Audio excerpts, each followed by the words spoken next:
இந்த காலையில் பரிசுத்த ஆவியானவர் ஒரு விசுவாசியின் வாழ்க்கையில் வாசம் பண்ணுகிறார் என்பதை குறித்து நாம் தெளிவாய் பல சத்தியங்களின் மூலமாய் பார்த்தோம்.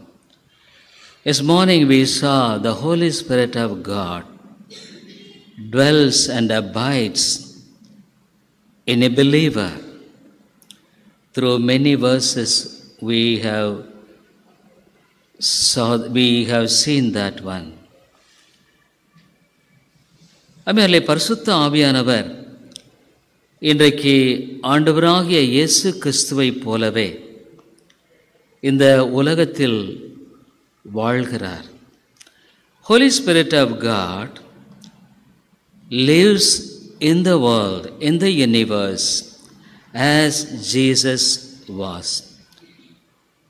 இவ்விதமாக இயேசு கிறிஸ்து ஒரு குறிப்பிட்ட காலத்தில் இந்த உலகத்தில் வந்து மனிதர்கள் மத்தியிலே ஜீவித்தாரோ அவ்விதமாகவே பரிசுத்த ஆவியானவர் இன்றும் வாழ்ந்து வருகிறார்.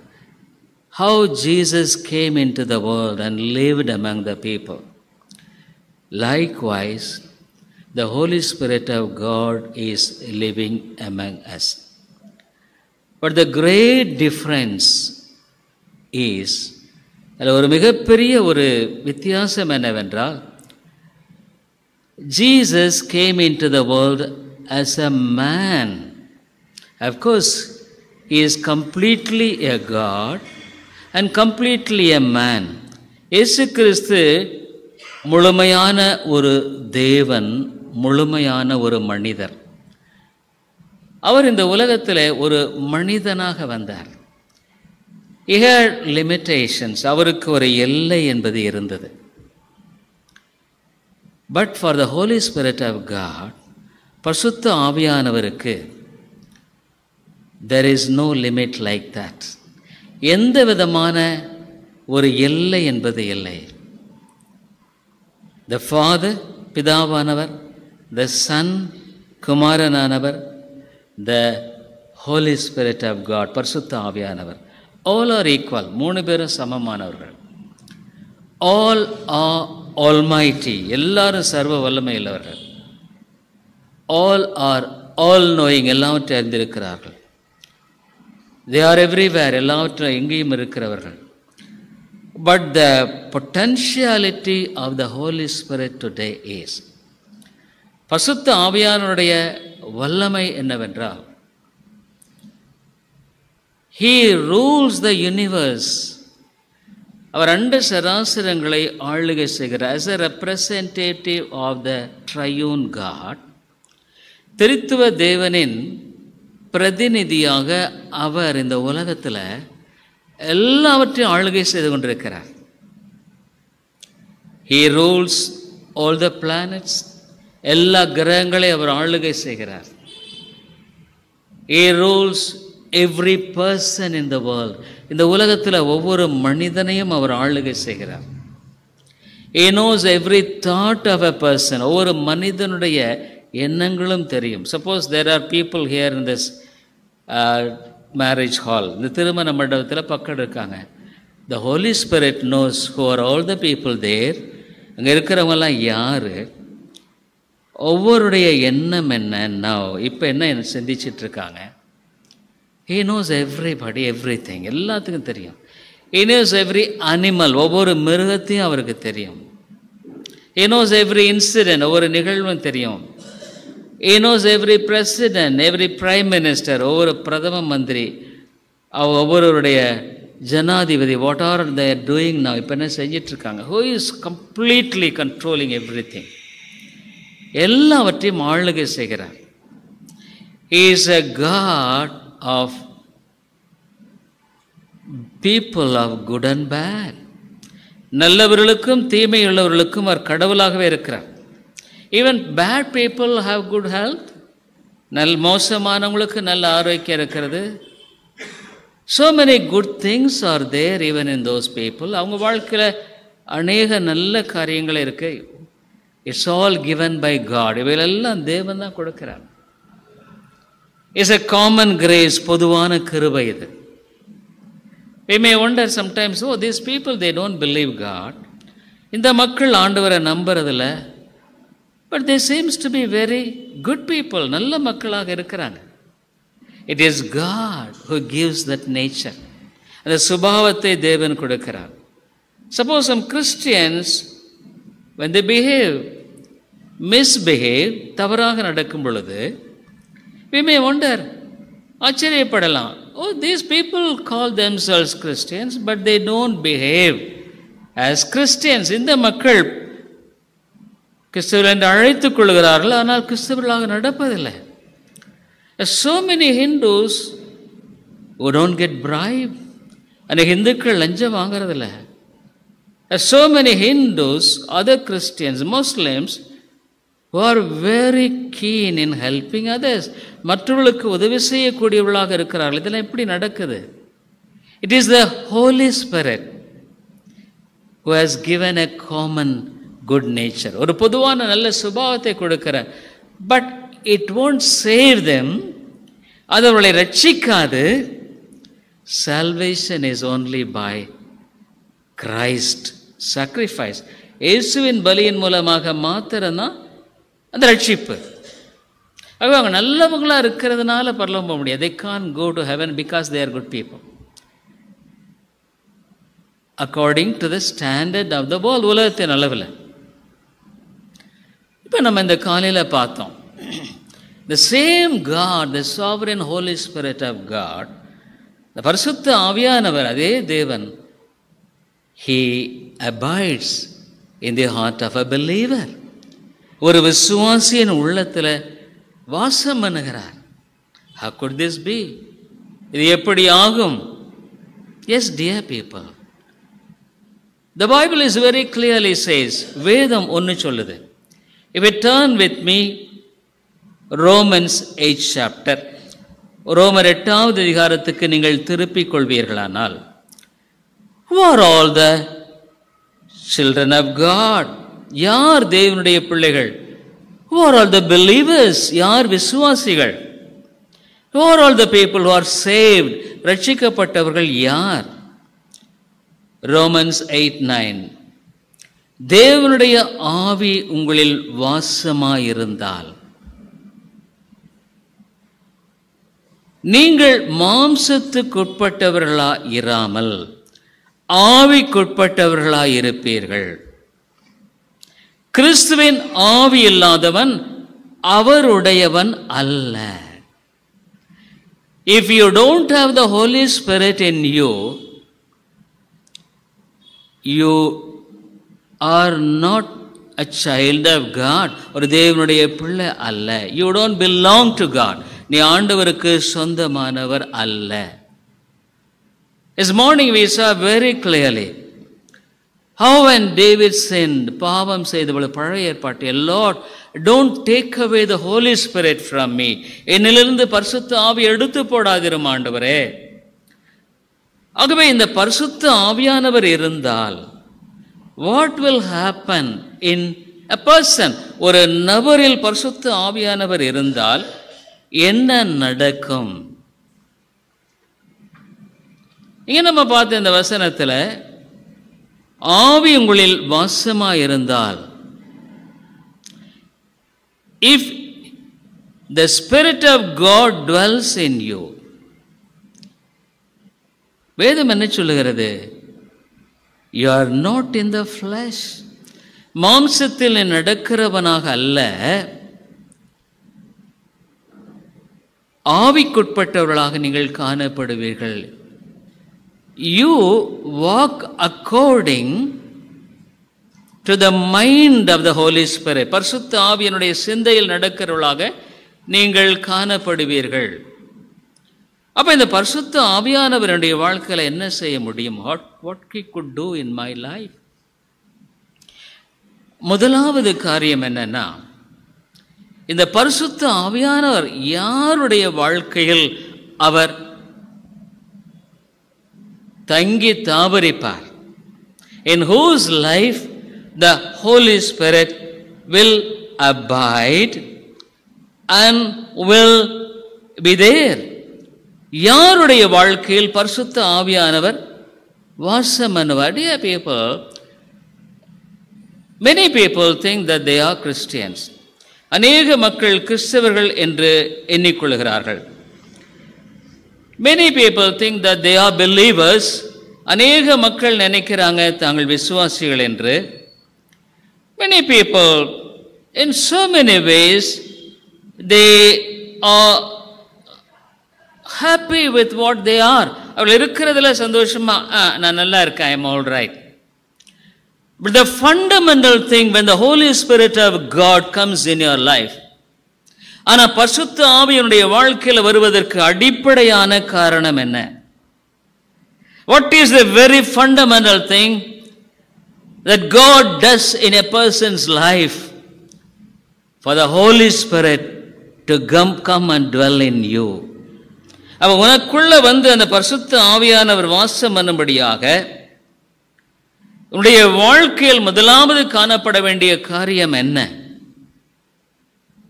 Because so many notions, அநேகர் பல விதங்களில் சிந்திக்கிறாங்க. But what the Bible says, வேதம் என்ன சொல்லுகிறது? Acts of the Apostles 5:32, அப்போஸ்தலர் 5:32. இந்த சங்கதிகளை குறித்து நாங்கள் அவருக்கு சாட்சிகளாய் இருக்கிறோம். தேவன் தமக்கு கீழ்ப்படுகிறவர்களுக்கு தந்தருளின பரிசுத்த ஆவியும் சாட்சி என்றார்கள். To whom the Holy Spirit is being given? யாருக்கு பரிசுத்த ஆவி கொடுக்கப்படுகிறது? Those who obey God. தேவனுக்கு கீழ்ப்படுகிறவர்கள். Those who obey the word of God. தேவனுடைய வார்த்தைக்கு கீழ்ப்படுகிறவர்கள். Those who obey God. ஆண்டவருக்கு கீழ்ப்படுகிறவர்களுக்கு தான். So not every people the Holy Spirit is being given. எல்லாருக்கும் பரிசுத்த ஆவியான கொடுக்கப்படுவதில்லை. The Holy Spirit of God works in you on the basis of common grace. பொதுவான கிருபையின் அடிப்படையில் பரிசுத்த ஆவியானவர் இடத்துல செயல்படுகிறார். There are so many good things when people come to the church. சபைக்கு வரும் பொழுது அநேக நல்ல காரியங்கள். They learn some discipline. சில பொதுவான நல்ல காரியங்களை கற்றுக்கொள்கிறார்கள். Even there may be some restraint in their way of life from evil things. பொல்லாத சில காரியங்கள் எல்லாம் கூட நீங்கி ஒரு விதமான மாற்றம், ஒரு விதமான ஒரு வாழ்க்கையினுடைய காரியங்களில் காணப்படுகிற பல நன்மைகளையும் நாம் பார்க்கிறோம். We see some good things. They come to the church, ஆலயத்துக்கு வர்றாங்க, they read the Bible, வேதத்தை வாசிக்கிறாங்க, they pray. So many good things are there. But still, it's all the common grace. பொதுவான கிருபை. It's not a special grace. விசேஷித்த சிறப்பான கிருபை அல்ல. சிறப்பான கிருபை என்பது என்னன்னா, the Spirit of God comes and dwells in the heart of a person. பரிசுத்த ஆவியான ஒரு மனுஷனுடைய இருதயத்தில் வந்து அவன் வாசம் பண்ணுகிறார். He dwells there. அங்க வாசம் பண்ணுகிறார். வாசம் பண்ணும்பொழுது நம்ம பார்த்தோம், அவர்கள் மாம்சத்துக்கு உட்பட்டவர்களாயிராமல் ஆவிக்குட்பட்டவர்களாயிருப்பார்கள். They are not under the dominion of the flesh, the appetites of their carnality. அவருடைய மாம்ச சிந்தையினுடைய காரியங்களை அவர்கள் அங்கு அடிப்படையாக அதை போஷிக்கும்படியாக நடக்கிறவர்களாக இருக்க மாட்டார்கள். மாம்சம் சொல்லுது பரவாயில்ல, the flesh says okay, church போலன்னா நான் அடுத்த வாரம் we can go. In so many ways, this is for example. But the thing is, those who are people, in them the Holy Spirit dwells. பரிசுத்த ஆவியானவருக்குள்ள வாசம் பண்ணுகிறவர்கள். The flesh may say, மாம்சம் சொல்லுது பரவாயில்ல, என்ன இல்ல. But the Spirit says no. The Spirit of God dominates your fleshly appetites. உன்னுடைய மாம்ச ஆவியானவர் உன்னுடைய மாம்ச சிந்தைகளை மேற்கொள்கிறார். He deals with your carnal nature. உன்னுடைய அந்த மாம்சத்தின் அளவுகளில் சுபாவங்களில் அவர் செயல்பட ஆரம்பிக்கிறார். பரிசுத்த ஆவியான ஒரு மனிதனுடைய வாழ்க்கையில் இருக்கும் பொழுது what are all the things that are happening, அவருடைய வாழ்க்கையில் என்ன காரியங்கள் நடைபெறுகிறது? First things, there comes the obedience. கீழ்ப்படிதல். His primary attitude towards God is a mind of obedience. அவனுடைய மனதின் சிந்தனையில் காணப்படுகிற முதலாவது காரியம் என்னவென்றால் கீழ்ப்படிதல். Merely he is willing to obey God rather than his carnal nature. அவருடைய மாம்ச சிந்தையை விட ஆண்டவருக்கு கீழ்ப்படுகிறதை அவன் தெரிந்து கொள்கிறவனாக இருக்கிறான். So the Spirit of God is in him. The Lord Jesus Christ said to his disciples, ஆண்டவராக இயேசு கிறிஸ்து தம்முடைய சீஷர்களிடத்தில் சொன்னார். என்ன சொன்னாரு? அவர் சொன்னாரு, be in Jerusalem. எருசலேமிலே Acts of the Apostles, first chapter. அப்போஸ்தலர் அதிகாரம், அப்போஸ்தலர் 1வது அதிகாரத்தில் 5வது வசனம், ஆகையால் நீங்கள் எருசலேமை விட்டு போகாமல் என்னிடத்தில் கேள்விப்பட்ட பிதாவின் வாக்குத்தத்தம் நிறைவேற காத்திருங்கள் என்று கட்டளையிட்டார். He said, wait. என்ன கேட்டா, the Holy Spirit of God previously, his dimension of operation, அவர் செயல்படுகிற அந்த காரியங்கள் செயல்பட்ட விதம் வித்தியாசமானது. he was there, அவர் அங்கேதான் பரிசுத்த தேவனாக இருக்கிறார். ஆனால் அவர் செயல்படும்படியான அந்த காரியங்கள் எல்லாம் there is a tremendous change is going to come, ஒரு பெரிய மாற்றம் வரப்போகிறது. நீங்க காத்திருங்கள், பொறுத்திருங்கள். wait. என்ன பண்றாங்க? they obey, கீழ்ப்படுகிறார்கள்.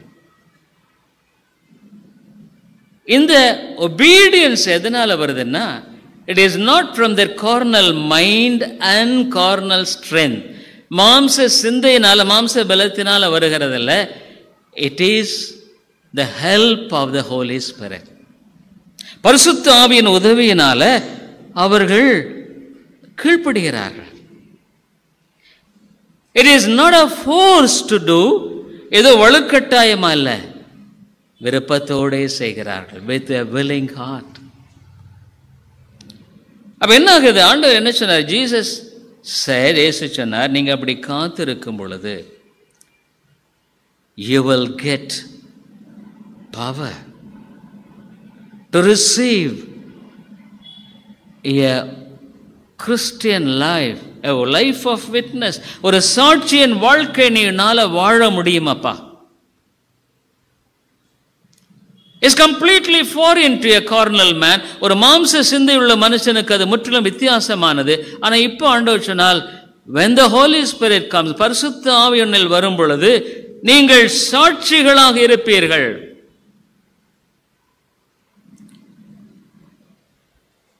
You will receive power and you shall be witnesses.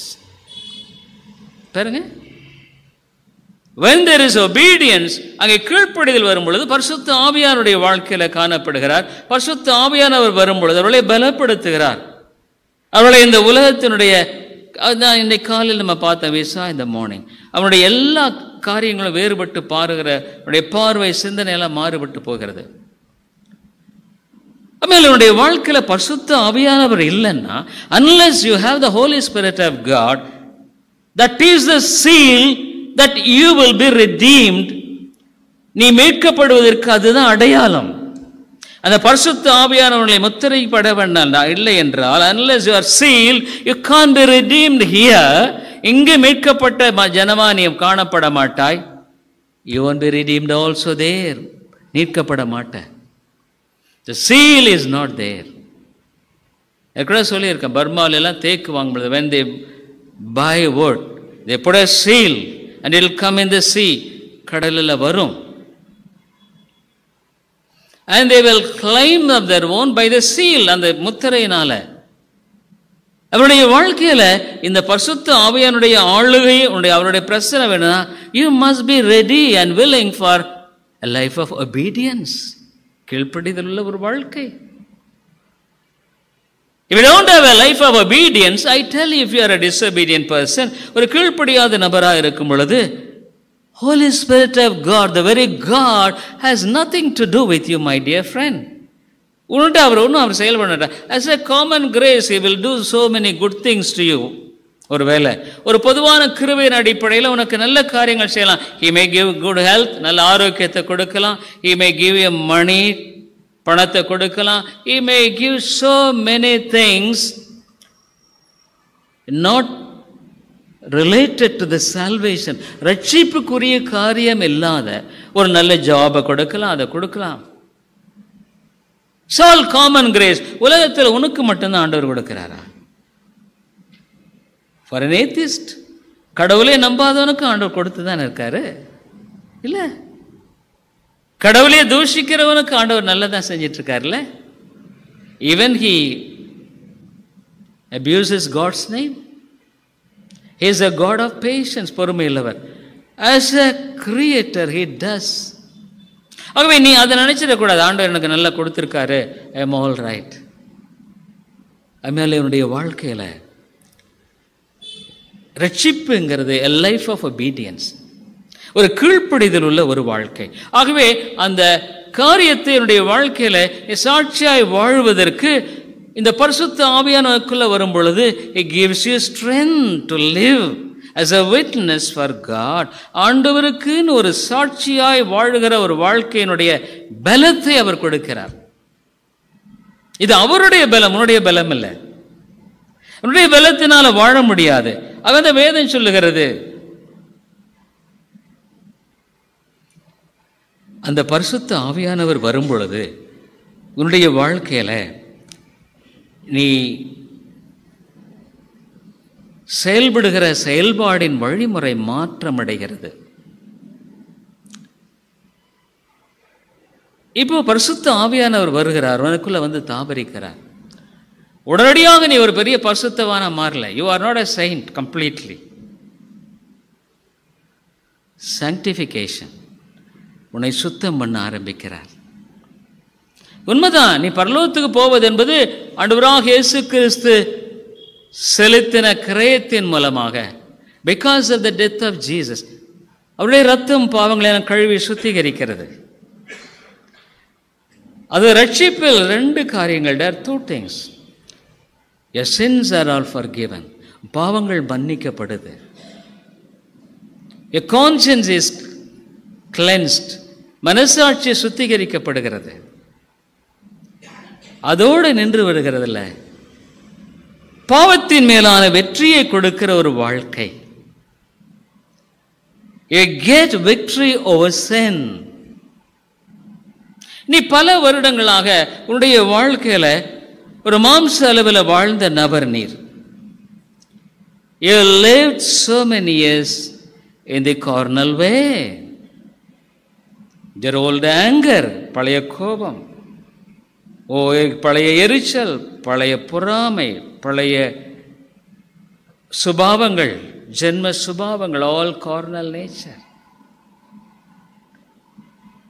So how the Spirit of God starts dealing with those things? அவைகளில் பரிசுத்த ஆவியானவர் செயல்படுகிறவராக இருக்கிறார்.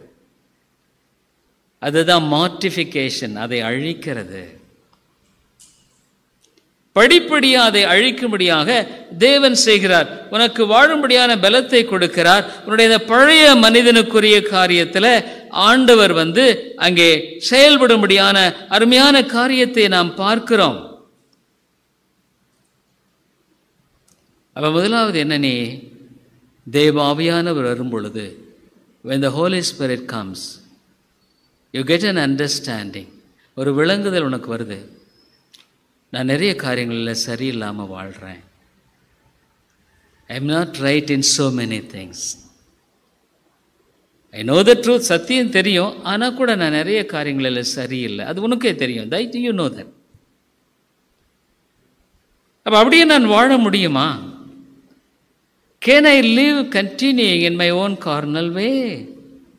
அதே இந்த பழைய சுபாவத்திலே நான் தொடர்ந்து வாழ முடியுமா? வாழலாமா? எத்தனையோ பேர் ஊழியக்காரர்கள், ஈவன் சர்வன்ஸ் ஆஃப் காட், அவங்கள பார்த்தீங்கன்னா they may be doing so many years of ministry, ஊழியம் பல வருஷமாக செஞ்சிட்டு இருப்பாங்க. ஆனால் அவங்க அந்த பழைய ஆளாவே தான் இருப்பாங்க. they will be the same person. இப்போ பரிசுத்த ஆவியானுடைய வாழ்க்கையில் வந்துட்டா உன்னோடு கூட அவர் செயல்படும்படியான செயல்பாடு என்பது ஒரு மகத்துவமான காரியம். It's a great and glorious. அவர் என்ன சொல்றாருன்னா, உன்னுடைய அந்த பழைய சுபாவம் வருது, இட் கம்ஸ் அப். அப்போ உன்னுடைய வாழ்க்கையில் பரிசுத்த ஆவியானவர் என்ன பண்றார்? ரோமர் 8:13, ரோமர் 8:13, ரோமன்ஸ் 8:13, மாம்சத்தின்படி பிழைத்தால் சாவீர்கள். அதாவது உன்னுடைய ஆத்துமா தொடர்ந்து மரணத்தில் தான் நிலை கொண்டிருக்கும். A soul will abide in death. that's an old life. அது பழைய வாழ்க்கை. அது மாம்சத்தின்படி நான் பிழைத்தது அந்த பழைய வாழ்க்கை. இப்போ எனக்குள்ளாக தேவ ஆவியானவர் வந்திருக்கிறார். He has come in me, come inside me. He abides in my, எனக்குள்ள வாசம் பண்ணுகிறார். தெளிவான வசனங்களின் மூலமா this morning we saw very clearly, இல்லை? அவருடைய ஆவி இல்லாதவன் அவருடையவன் அல்ல. If you don't have the Holy Spirit inside you, you do not belong to God. தேவனுக்கு நீ சொந்தம் அல்ல. அப்ப என்ன ஆகுது? நீ மாம்சத்தின்படி பிழைத்தால் சாவீர்கள், ஆவியினாலே சரீரத்தின் செய்கைகளை அழித்தால் பிழைப்பீர்கள். Mortify the deeds of the body, ye shall live. எப்படி நான் கொள்றது? நான் ஒரு மனுஷனா கொல்ல முடியும்? Can I just like killing a man? நீ என்ன பண்ற உன்னுடைய வாழ்க்கையில? You don't go for a compromise. நீ ஒத்து போகிற ஒரு நிலைக்குள்ளாக போறதில்ல. You have been living a life of compromise. ஒரு நாளத்தில் நீ அப்படி தான் வாழ்ந்துட்டு இருந்த. பரவாயில்ல, நான் ரொம்ப மோசம் இல்லை, I am not too bad, I am better than this person or that person. இவங்கள விட அவங்கள பரவாயில்ல. அந்த பரிசேயனை போல நீ சொல்லிட்டு இருந்த, I am not too bad, நான் ரொம்ப மோசம் இல்லை.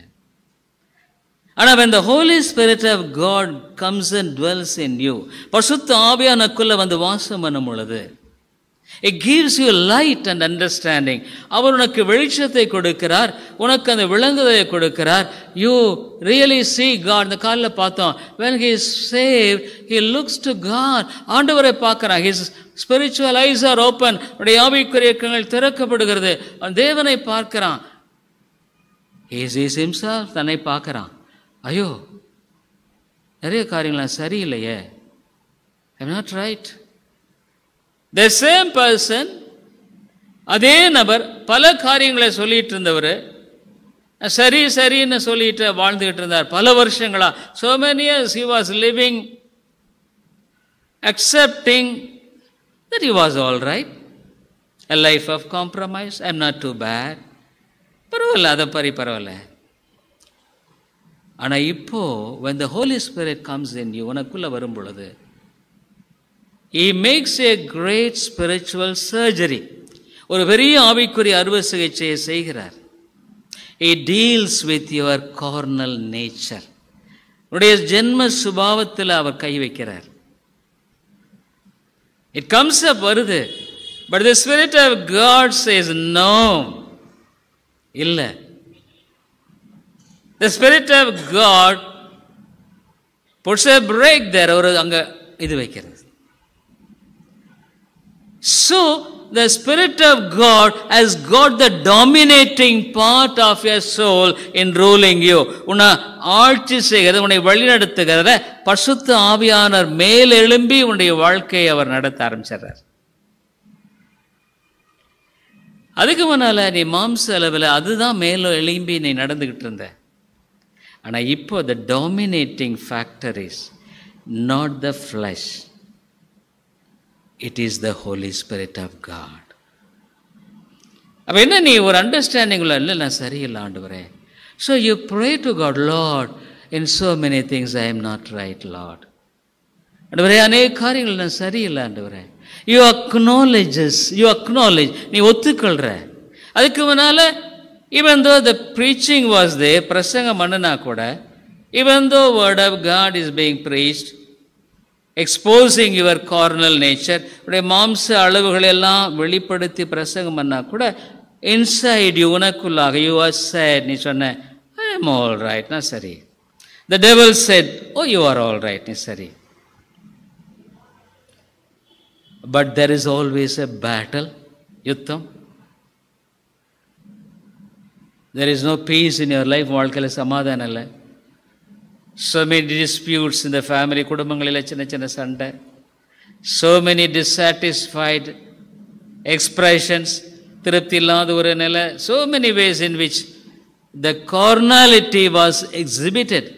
அந்த மாம்ச சிந்தை என்பது பல விதங்களில் வெளிப்படுத்தி வாழ்ந்து கொண்டே தான் இருந்தேன். அப்போ நான் பார்க்க கூட சொன்னாங்க, those who saw, பெருசாக மாற்றம் இல்லைங்க, not a great change.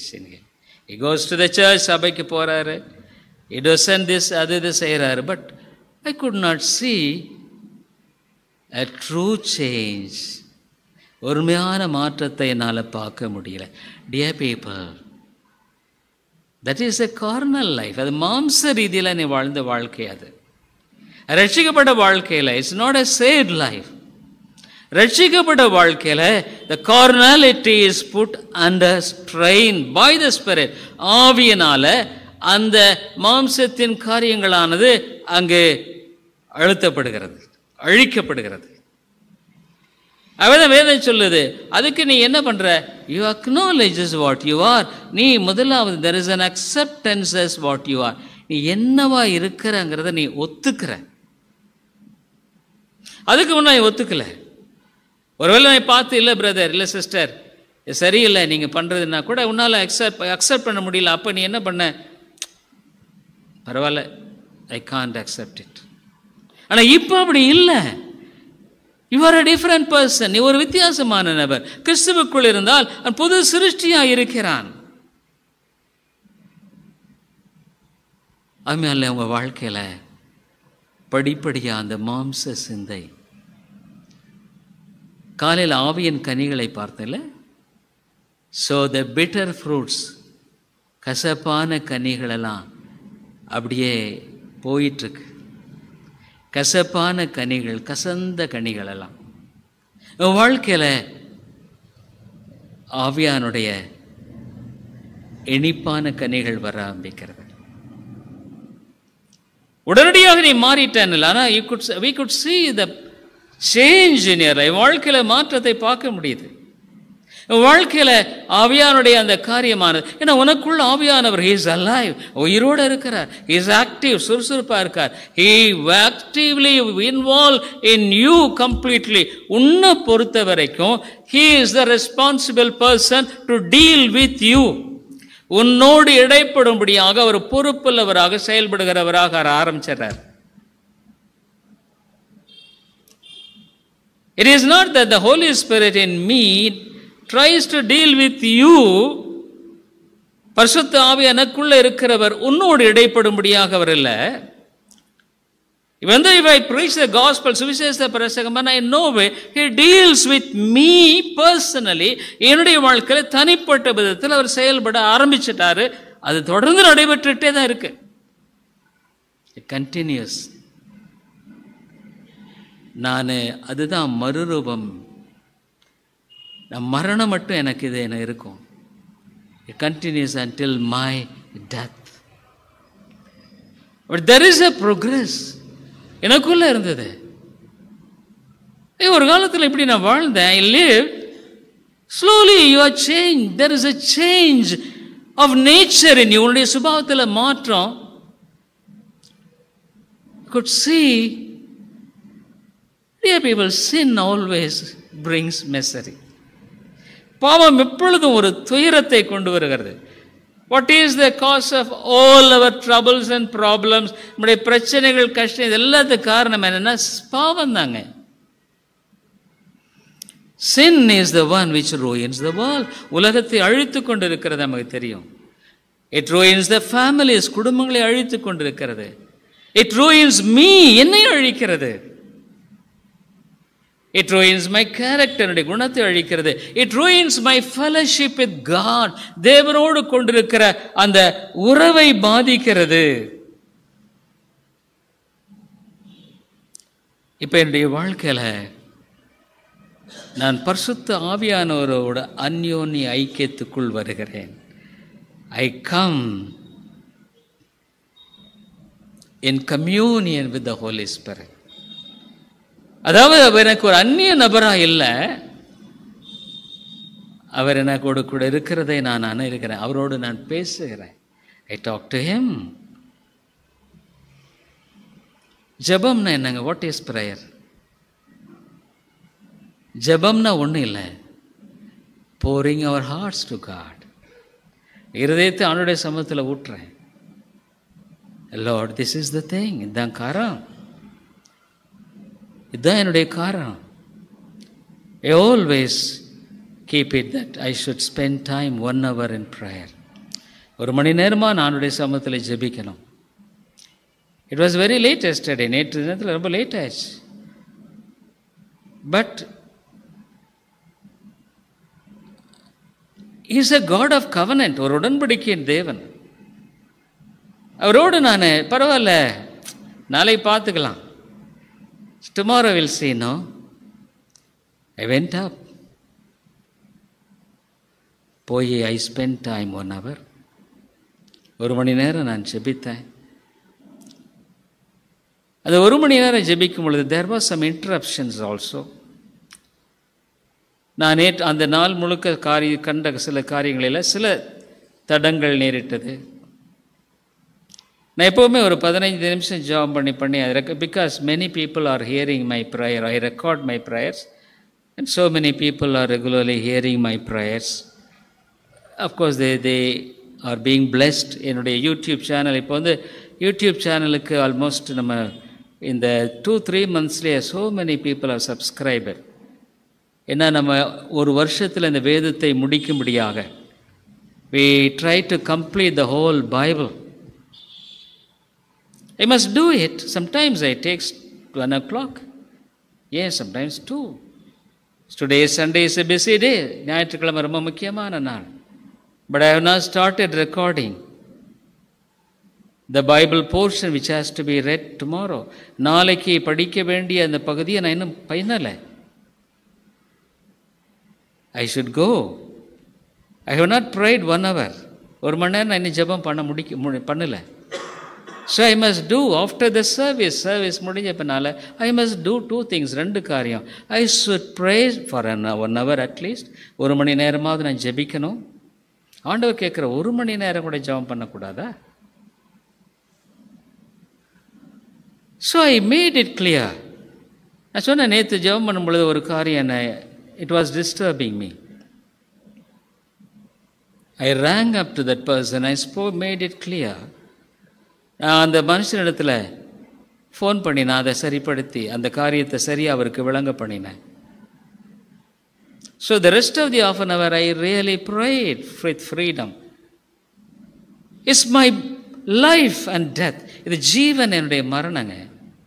I can't do that only for the preacher. அவர் பிரசங்க அவருக்கு பண்ண இல்லை. It's for you. உனக்கும் அதே தான். 1 மணி நேரமாக அது விழித்திருக்கூடாதா? The last week we saw how many ஜெபித்தால் என்ன நடக்கும்? What will happen when you pray? What will happen when you don't pray? So how to pray? ஜெபிக்கிறது என்ன? I have suggested. உன்னால் ஜெபம் பண்ண முடியலையா? உட்கார்ந்து ஜெபம் பண்ண முடியல, ஒரு தனியாக ஜெபம் பல மாறி write down your prayer requests. உன்னுடைய ஜெப குறிப்புகளை எழுதிக்கோ. எழுத வரும், அத்தனை காரியம் இருக்கு. Sit down and pray, Lord. These are all the things. இந்த காரியங்கள் 1 hour it may not be sufficient for you. 1 மணி நேரம் பத்தாது. So many testified how they were really blessed by that message. இந்த செய்தி மூலம் ஆசீர்வதிக்கப்பட்டவர்கள். Some of the people from outside, ஆன்லைனில் கேட்டவங்க, திரும்ப கேட்டவங்க, it's a matter of very important thing. உனக்கு ரொம்ப முக்கியமான it's a life of fellowship. ஆகவே பரிசுத்த ஆவியானுடைய ஐக்கியம், the fellowship, the communion with the Holy Spirit, you are. நீ அந்த ஒரு வாழ்க்கைக்குள்ள நீ வருகிறாய். நீ வருகிற. இல்லைன்னா ஐ நீட் இட், எனக்கு தேவை அது. இல்லைன்னா நான் ஐ கான். ஆகவே பரிசுத்த ஆவியானுக்குள்ள வரும் பொழுது உன்னுடைய வாழ்க்கையில நீ அதை முக்கியத்துவம் கொடுத்து பின்பற்ற. You give importance to that. அவனுடைய வாழ்க்கையில என்ன கிடைக்குது? பரிசுத்த ஆவியானுடைய வாழ்க்கையில வரும் பொழுது அவர் விதமாக செயல்படும் பொழுது நான் சில காரியங்கள் மட்டும்தான் டச் பண்ணேன். ஆனால் கூட அப்படி நீ வரும் பொழுது பரிசுத்த ஆவியானவருடைய வாழ்க்கையில அந்த வந்து வாசம் பண்ணும் பொழுது உனக்குள்ள என்ன நடக்கும்? What will happen? சில காரியங்களை நான் சொன்னேன். மாம்சத்தின் கிரிகளை நீங்கள் அழித்து பிழைக்கிற ஒரு வாழ்க்கைக்குள்ள வர்றீங்க. ரோமன்ஸ் 15th chapter, ரோமர் 15வது அதிகாரம். அப்படி நடக்கும்போது வாழ்க்கையில் என்ன நடக்கும்? What will happen? ரோமர் 15:13 பரிசுத்த ஆவியின் பலத்தினாலே உங்களுக்கு நம்பிக்கை பெருகும்படிக்கு. Now the God of hope, நம்பிக்கை பெருகும்படிக்கு, abound in hope. இல்லை, நம்ம எல்லாரும் என்ன பண்ணுறோம்? ஒரு நம்பிக்கை இல்லாமல் வாழ்கிறோம்ல, எப்படியோ we just live without hope. நடக்குமா நடக்காதா என்ன ஏது குழப்பம் இல்லை? we live without hope. இதை எடுத்தாலும் ஒரு பயம், இது some fear, இதை எடுத்தாலும் இது நடக்குமா நடக்காதோ தெரியலையே. அதனாலே பரிசுத்த ஆவியானவர் இருக்கும் பொழுது மாத்திரம்தான் உனக்குள்ள அந்த ஆவியின் பலத்தினாலே நம்பிக்கை பெருகும். பாருங்க, abound in hope.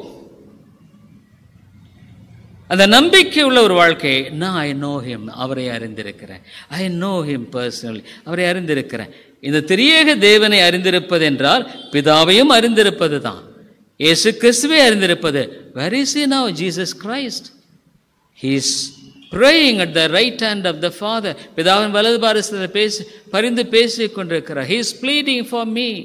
எனக்காக அவர் செஞ்சிட்டு இருக்காரு. Holy Spirit of God is actively working here. இந்த உலகத்தில் எல்லா அண்ட சராசரங்களை அவர் ஆளுகை செய்கிறார். So the triune God is so active. பரிசுத்த திரியேக தேவன் அவ்வளவு சுறுசுறுப்பாக வேலை செஞ்சுட்டு தான் இருக்காங்க. But the devil also is active. Do you know that? பிசாசும் கூட சுறுசுறுப்பாக தான் இருக்கிறான். He will never sleep. அவனுக்கு எல்லாம் உண்டு. He has limitations. அவன் இங்கே இருக்கிறான், அங்கே வேற ஒன்று தெரியாது, வேற இடத்துல அங்கே என்ன நடக்க தெரியாது. He is got some agents. பரிசுத்த ஆவியானவர் இப்போ இங்கே இல்லை. இப்போ இங்கே நான் என்ன நினைக்கிறேன், என்ன பிரசங்கம் பண்ணுறவர், உங்கள் சின்ன ஒரு கூட்டத்தில் கூட நீங்கள் என்ன நினைக்கிறீங்க எல்லாமே இருக்கு. ஏன் பிரெஞ்சு பிரசிடென்ட், பிரெஞ்சு தேசத்து பிரசிடென்ட் இப்போ என்ன பண்ணுறாரு, என்ன நினைக்கிறார்? What is the Russian president Vladimir Putin, what is doing now? இப்போ என்ன செய்கிறார், என்ன நினைக்கிறார்? He knows, he is the God. அவர் தேவன். அவருடைய ஆளுகைக்கு உட்படாது ஒன்றுமில்லை.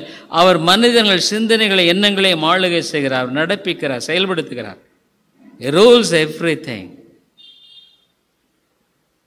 அவர் தான் சூழ்நிலைகளை அமைக்கிறார். He builds up the circumstances. He builds up the incidents. நிகழ்ச்சிகளை நகர்த்து. He is a sovereign God. He is God. அவர் தேவனுங்க. அவர் ஏதோ உன்ன மாதிரி என்ன மாதிரி நினைச்சிட்டு இருக்கக்கூடாது. அப்போ இந்த திரியேக தேவனுடைய அந்த பங்களிப்பை பரிசுத்த ஆவியான இந்த இடத்துல இங்கே தொடர்ந்து செஞ்சிட்டு இருக்கிறாரு. அப்படி செய்யும் பொழுது அவருடைய அந்த கீழ்ப்படிதல் உள்ள அந்த மக்களுக்கு அவருடைய வாழ்க்கையில் என்ன கொடுக்கிறாருன்னா நம்பிக்கை பெருகும்படியாக செய்கிறார். அது இல்லாதனால தான் நம்முடைய வாழ்க்கையில் நம்ம என்ன பண்ணுறோம்? பயம், திகில், ஃபியர், ஆல் அன்சர்டனிட்டிஸ், நிச்சயம் இல்லாதது எல்லாம் வருது. அப்போ இந்த பரிசுத்த ஆவியினுடைய வாழ்க்கையில் செயல்படும் பொழுது அவர் நம்பிக்கை பெருகும்படிக்கும் நம்பிக்கையின் தேவன் விசுவாசத்தினால் உண்டாகும் எல்லாவித சந்தோஷத்தினாலும். பார்த்தீங்களா? The God of hope fill you with all joy and peace in believing. அந்த விசுவாசத்தை கொடுத்து அவரை நீ நம்புற, இந்த நம்பக்கூடிய ஒரு காரியம் முன்னில் நடைபெறுகிறது. அதனால இதெல்லாம் உண்மை. இதை ப்ளீஸ் டோன்ட் டேக் இட் ஏதோ சும்மா கட்டுக்கதை இல்லைங்க. The Bible, the word of God is alive, ஜீவன் உள்ளது. அதுக்கு உன்னுடைய வாழ்க்கையில் என்ன தேவை? You must be willing to obey, கீழ்ப்படிதல். You must willing to accept what you are. என்னவா இருக்காது ஒத்துக்கொள்ள நீ ஆயத்தமாறு. What is the use of justifying yourself? உன்னையே நீ நியாயப்படுத்துறதுனால என்ன பிரயோஜனம் நான் கேட்குறேன். என்ன பிரயோஜனப்படுற நீன்னு கேட்குறேன். உன்னுடைய வாழ்க்கையில் மிஞ்சினதெல்லாம் என்ன? கஷ்டம், துயரம், மன கஷ்டம், ஒருத்தருக்கு ஒருத்தர் மன கஷ்டங்கள், துயரங்கள், பல காரியங்கள். திடீர்னு பேசக்கூடாது, பேசி you talk something which is not really worth problem, difficulties, because your carnality is taking the upper hand. the மாம்ச சிந்தையில் நீ வாழுகிற நபராய் காணப்படுகிறாய். அதுதான் மேலோங்கி நிற்கிறது. ஆகவே உன்னுடைய வாழ்க்கையில் அப்படித்தான் நீ வாழ முடியும், அப்படித்தான் வாழுவ. You will live in that. But when the Holy Spirit of God abides in you, பரிசுத்த ஆவியானவருக்குள்ள வாசம் பண்ணும் பொழுது the Spirit of God takes the upper hand. பரிசுத்த ஆவியானவர் மேலெழும்பி செயல்படுகிறார். He controls the carnal, the works of the flesh, மாம்சத்தின் கிரியைகளை அழிக்கிறார். You cooperate, சொல்ல போனா அதுல நீ கோஆபரேட் பண்ற. You have a communion with God. தேவனோடு நீ ஐக்கியம் படுற. He is a helper. இயேசு என்ன சொன்னார்? I will send you the helper. உதவியாளரை உனக்கு அனுப்புவேன். So you actively take part in the work of sanctification. இந்த பரிசுத்த ஆவியானுடைய கிரியையில நீ முழு மனதோடு நீ உன்னை ஈடுபடுத்துற. This is the reformed view of sanctification. பரிசுத்த ஆவியானவருடைய அந்த பரிசுத்தமாகுதல், அந்த தியாலஜி நம்ம சாதாரணமாக பார்க்குறோம், வேற ஒன்றும் இல்லை.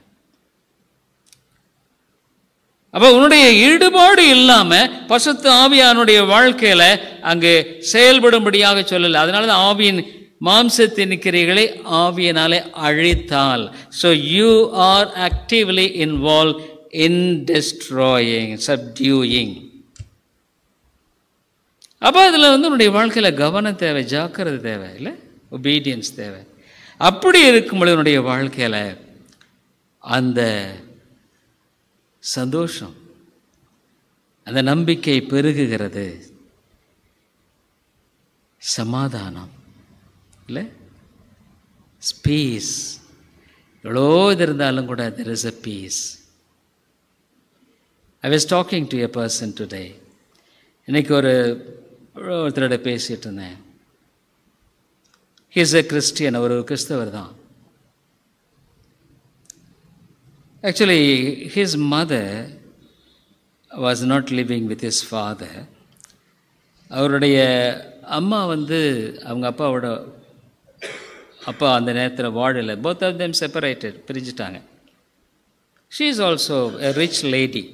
அவர் நல்ல ஒரு பணக்கார அம்மா தான். பிரிஞ்சதுனால அவரோட ஒன்லி சன் அப்போ அங்கே போய் கேட்டப்போ அவங்க சொன்னாங்க, உங்கள் அம்மா இந்த ஃப்ளாட்டை எழுதி கொடுத்துட்டாங்க. She has given the document that for us and she has signed, கையெழுத்து போட்டு கொடுத்துட்டாங்க. He is the only son. அவர் தான் ஒரே ஒரு மகன் தான்.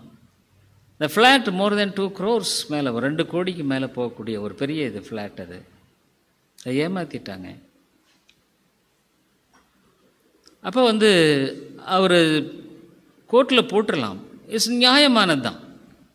கோர்ட்டில் போடுற தப்பு இல்லை, அவருடைய உரிமை தானே அது. அவங்க அம்மா அவனுடையது, அவருக்கு தான் கொடுக்கணும். அதை ஏமாற்றி கையெழுத்து வாங்கிட்டாங்க.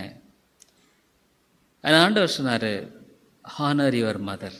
அவருக்கு கொடுத்த அந்த கட்டளை அது. உடைய அம்மாவை கனப்படுத்து. இந்த டாக்குமெண்ட்டை வாங்கி பார்க்கும் பொழுது இப்போ அவங்க அம்மா தான்ப்பா எழுதி கொடுத்துருக்காங்க. Your mother has signed. அவர் சொன்னார், நான் பேசாமல் திருப்பி கொடுத்துட்டு when I came out, வெளியே வந்தப்போ there was a great peace in my heart. என்னுடைய இதயத்தில் ஒரு பெரிய சமாதானம் இருந்தது. It's right for him to go to the court. கோர்ட்டுக்கு போகிறதுல நியாயம் இருந்தது தான்.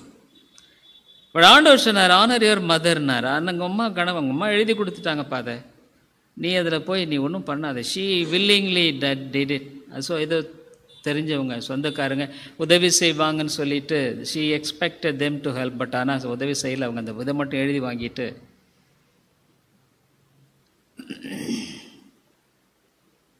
so he obeyed God. Such a costly obedience, இல்லை? எவ்வளோ கீழ்ப்படிதல். ஆனால் அவர் சொன்னார்,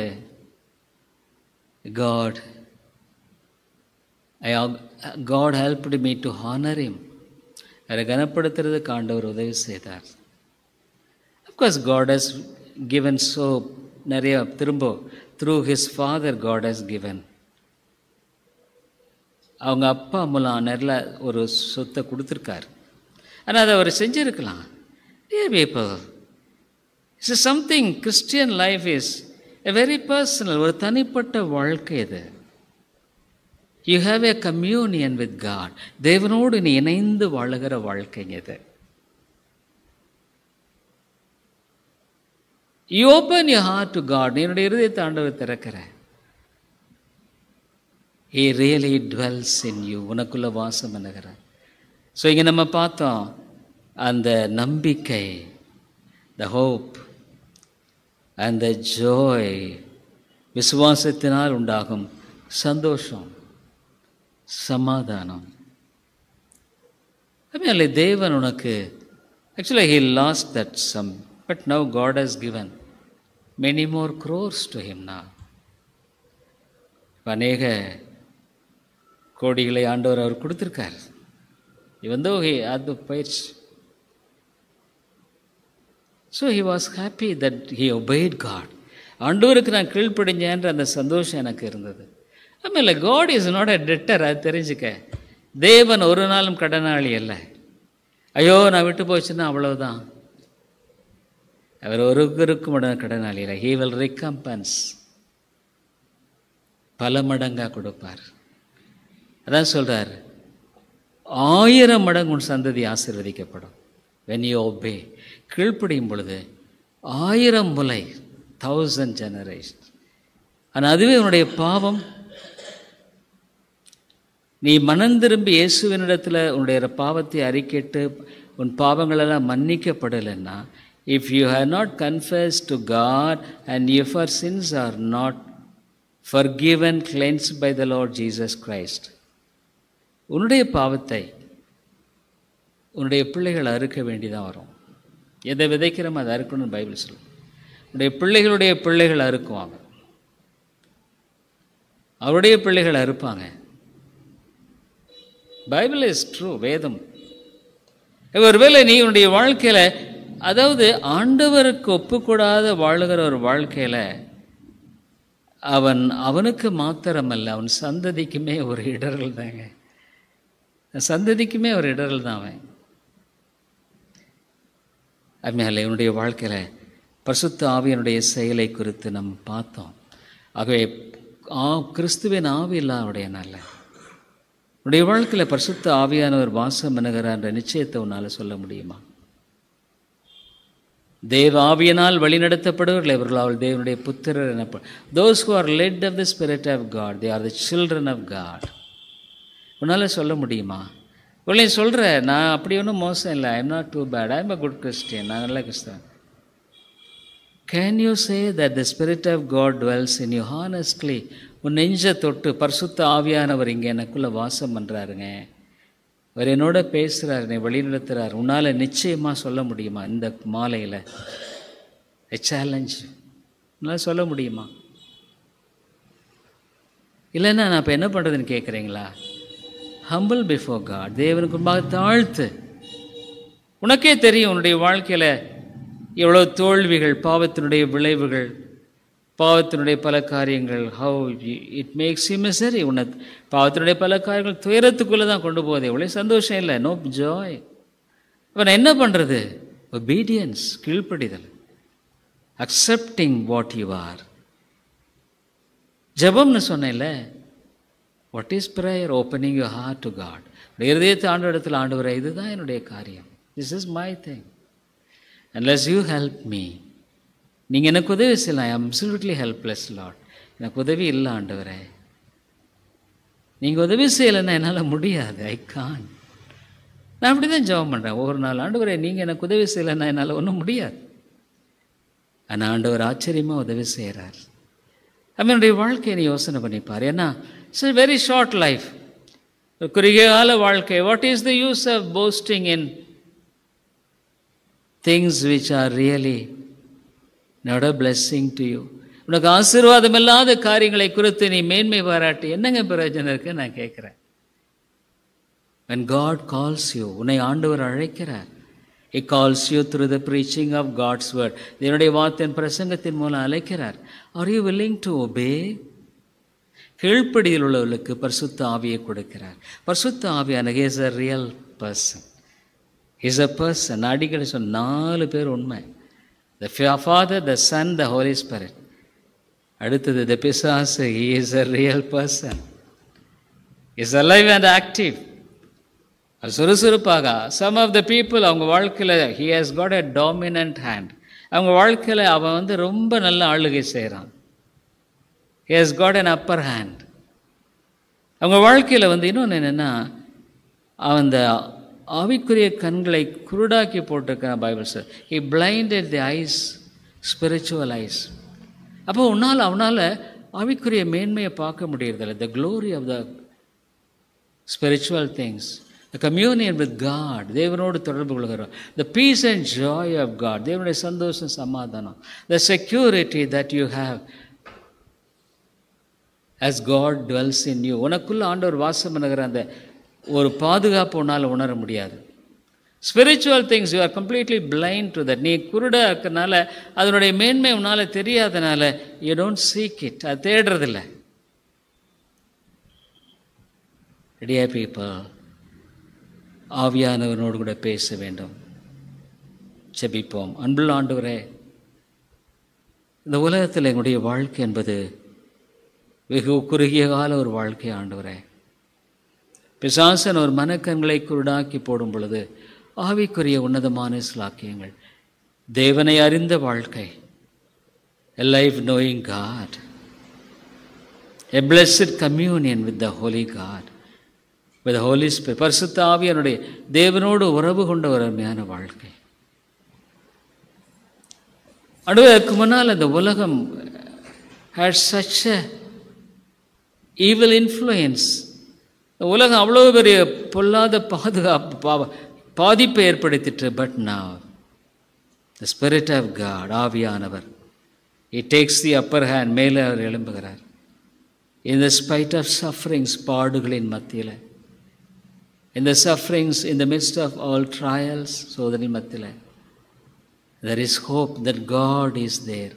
தேவன் இருக்கிறார். he will definitely lead me through.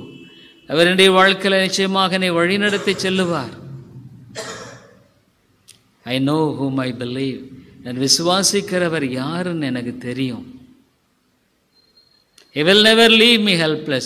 உதவியற்றவனாக என்னை விட்டுவிட மாட்டார். உங்களை திக்கற்றவளை விடேன்னு சொன்னார். என்னை விட்டுருவாரா? என்னை விட மாட்டார். he will never leave me helpless.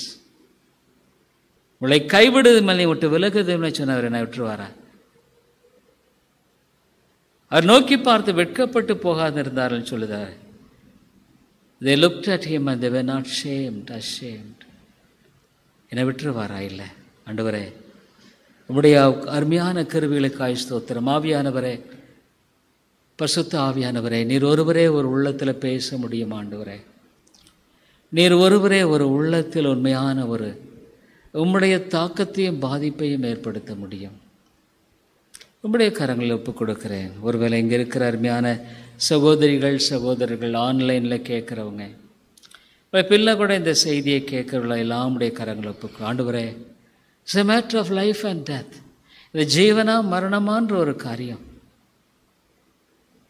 தேவா, நீர் இறங்கும் கர்த்தாவே. Have mercy upon us, Lord. இயேசுவின் நாமத்தில் ஜெபிக்கிறோம் நல்ல பிதாவே. ஆமென்.